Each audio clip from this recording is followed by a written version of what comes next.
Now let me show you a strategy of Terra Luna of buying the dip that actually works, that produced this kind of a result over here. The idea is that you buy when the hourly RSI is below a certain threshold and that you then sell after a fixed period of time. That's the idea. Most of the time you are outside of the market. We simply go horizontal here with the capital line, but sometimes we do trades, and when we do them, we tend to, on average, make money. Now, how low should this threshold over here be, and how long should we hold, right? If we go, say, below the 21 RSI and we would have bought over here, in this specific case, it would have been the best to sell after, say, 31 hours, right? But what's the typical best approach here? What kind of dip should we actually buy, and then how long should we actually hold, and what kind of expected return can we get from this? How often does this actually work? I've got very interesting data, very interesting results. I've simulated buying and selling. I've run the backtest to find out what works the best when buying the dip for Terra Luna. So that was the big idea over here. We want to optimize and quantify buying the dip and taking advantage of oversold conditions. Now I've got 4 sets of charts over here. This is the first set of chart, and this shows on the x-axis our holding duration in hours, right? So how long are we going to hold once the hourly RSI is below a certain level, and then what kind of a return can we expect after purchasing? Now, this does not include any trading fees, right? This is just pure price comparison. And so this chart over here shows the trading performance according to the 35 RSI threshold.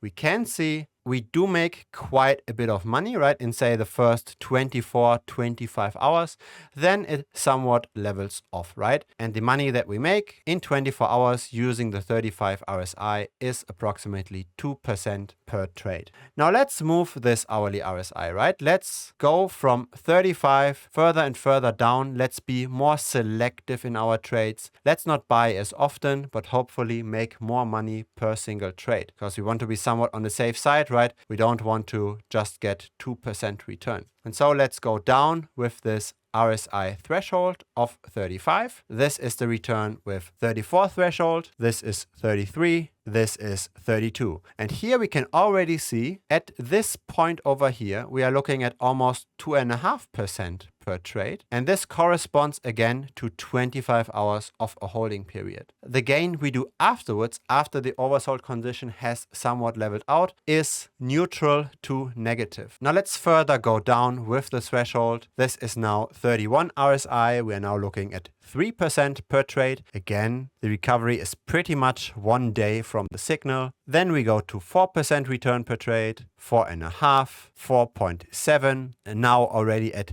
6% for every single trade using the 26 RSI threshold. Now I've done a similar analysis for Phantom, for the FTM token, and this was actually the best result for Phantom. The 26 RSI threshold with 26 hours of holding period, which is pretty good here for Terra Luna as well. But what's interesting is that once we become more selective with Terra Luna, we actually even get better returns. So let's continue this chart series over here. And with the 23 RSI threshold, we see already 7.5% return after maybe 29 hours. And so this continues. The 22 RSI threshold is really, really high. But then with 21 and going forward, it goes down again. So then we are not trading often enough. We are too selective. We might not necessarily make good returns on average. The sample size is simply too low, right? Once we go very low on this hourly RSI, we rarely trade. We trade maybe once a month, maybe even less than that. And so the backtest can't really get a conclusive idea of how the price develops after such a signal. We need more signals to get a proper chart. And so what kind of a threshold would I use? It really depends how often you want to trade. I think 22 with such a long holding period is probably not ideal. I think maybe 23, maybe 24 in terms of threshold is best, and then waiting for as short as you possibly can, right? I would not wait to get this point over here and be in the market for an additional 3 hours. I would rather get the return that pretty much consistently rises, because the longer you are in the market, potentially, the more kind of risk you might be exposed to, right? This is another set of chart that we are now going to look at as well. Now here's the next set. This is showing the probability of success when making such a trade. So this is our success rate. How often does this actually work? On the left side, we've got our percentage, how often does it work, and here on the right side at the bottom we've got our holding period, and then again we've got several charts depending on what kind of threshold we take. And so what we would expect now is that the more selective we get with our trades, right, the lower this RSI threshold goes, the more potentially this line here should move upwards. The higher these numbers here on the left should be, the more successful on average we are, right? We are more selective. And so let's again flick through this, and let's maybe first of all notice where this chart is ranging. It's ranging between 56% success and maybe 51,